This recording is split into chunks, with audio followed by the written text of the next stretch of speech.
मोदी जी भी प्रधानमंत्री हैं और देश की एक आदिवासी महिला राष्ट्रपति है। तो उस जो है बाबा साहब को अगर कोई अपमान करेगा, जिसने इस देश में सबको जीने का अधिकार दिया, सबको आज़ादी दी, बोलने का, चलने का, अपनी जो पूजा पाठ का, अपना जो है ना धर्म को मानने का, ये ये जो आज़ादी है ना, ये खूबसूरती जो है हिंदुस्तान के अलावा किसी देश में आपको नहीं मिलेगा। ये बेटियों खूबसूरती सिर्फ हिंदुस्तान की है, हाँ, जहाँ पे हर तरह के फूल रहते हैं और सब मिल के रहते हैं। कुछ जो है ऐसे जो है ना, जिसे आप जो है ना कौवा कह सकते हैं। कौवा एक गांव में होता है जो गू खाता है, लेट्रिन खाता है, लेकिन वो किसी भी अच्छे व्यक्ति को देखना पसंद नहीं करता। तो ऐसे जो है अनिल मिश्रा जैसे लोग एक तरह से जो है कौवा हैं, गू खाते हैं ये लोग। इनको ना इंसान पसंद करता है, ना इनको कोई जो है ना अपने जो है ना बिरादरी में कोई जो है पसंद करता है।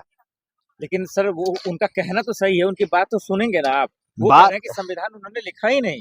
अरे, पार्लियामेंट में ऑन रिकॉर्ड जो है बाबा साहब ने संविधान पेश किया हम्म, टेबल पर। हम्म, समझिए आप इस बात को।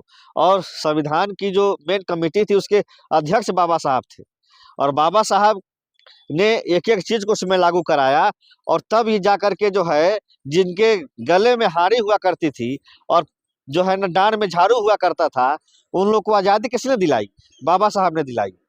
ऐसे ऐसे जो है ना महान जो है भाग्य विधाता को आप गाली देंगे तो हम जो है बर्दाश्त कर लेंगे, ये तो नामुमकिन होगा। इसके लिए चाहे नरेंद्र मोदी हम लोग को जेल में डाल दे, या 47 चलवा दे हम पर, या हमको FIR करवा के जेल भेज दे, लेकिन जितेंद्र यादव तो कहना चाहता है कि अगर आज बाबा साहब नहीं होते तो हम आपके सामने खड़े नहीं होते। ये 5 रायसीना रोड जहाँ पे हम खड़े हैं, यहाँ से पार्लियामेंट 100 मीटर की दूरी पे है।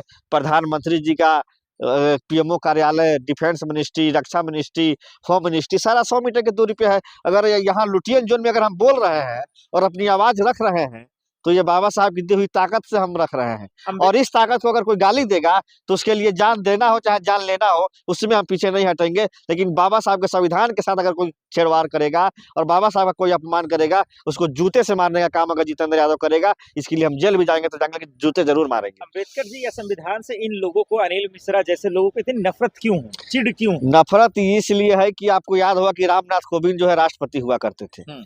जब वो जो है ना पुष्कर के मंदिर में गए तो उनको नहीं जाने दिया गया। राजस्थान में एक मंदिर है जो है ना ब्रह्मा जी का।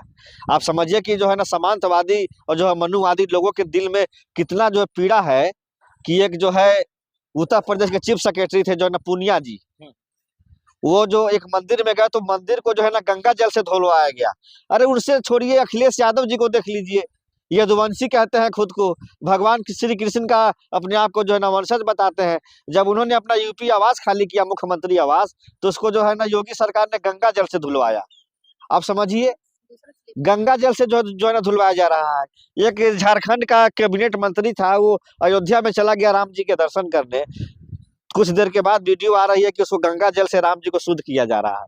हमने पहली बार देखा कि भगवानों को भी ये लोग शुद्ध कर सकते हैं क्या? अम्बेडकर जी का राज है, संविधान का राज है, लेकिन बेटियां तो असहज महसूस कर रही हैं। लोग मजाक बना रहे हैं, बिहार से लेकर यूपी तक, से उत्तराखंड तक। देखिए, मैं ये कहना चाहता हूँ कि माननीय प्रधानमंत्री जी कहते हैं बेटी बचाओ बेटी पढ़ाओ, लेकिन उन्हीं की सरकार में कुलदीप सिंह सेंगर जैसे बलात्कारी को हाई कोर्ट बेल दे देती है। राम रहीम जैसे लोगों को जो है पैरोल पे बेल मिल जाता है। आसाराम जैसे को बेल मिल जाता है। ब्रिजभूषण शरण सिंह जैसे को बेल मिल जाता है। तो मोदी जी कहाँ के बेटी बचाओ बेटी जो है पढ़ाओ का नारा देते हैं? ये जो है ना जमीनी स्तर पे तो ये ठीक नहीं लग रहा है। अगर सही में अगर बेटी बचाओ और जो है बेटी जो है ना पढ़ाओ का नारा प्रधानमंत्री जी देते, तो आज अंकिता जो है ना भंडारी, एक हमारी बहन जो है, भाजपा की सरकार है, भाजपा के बड़े नेता का उसमें नाम आ रहा है शामिल, तो उनपे क्यों नहीं कार्रवाई हो रही है? क्यों नहीं उनके ऊपर जेल भेजा जा रहा? पूरा उत्तराखंड रोड पे है आज।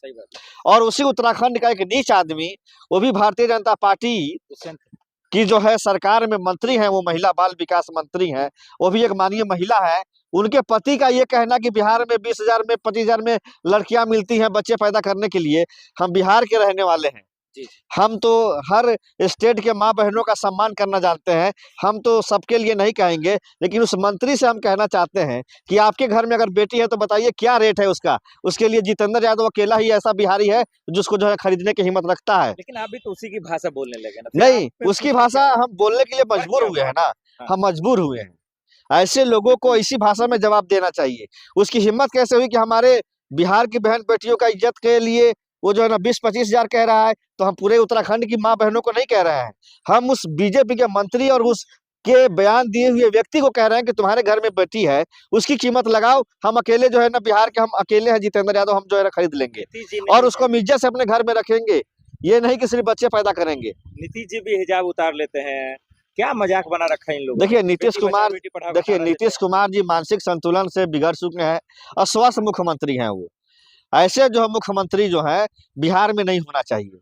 बीजेपी अपना मुख्यमंत्री बना ले वो बेहतर है, या फिर अपने बेटे जो है ना उनको मुख्यमंत्री बना दे, लेकिन नीतीश कुमार अस्वस्थ है, वो मुख्यमंत्री बनने लायक नहीं है।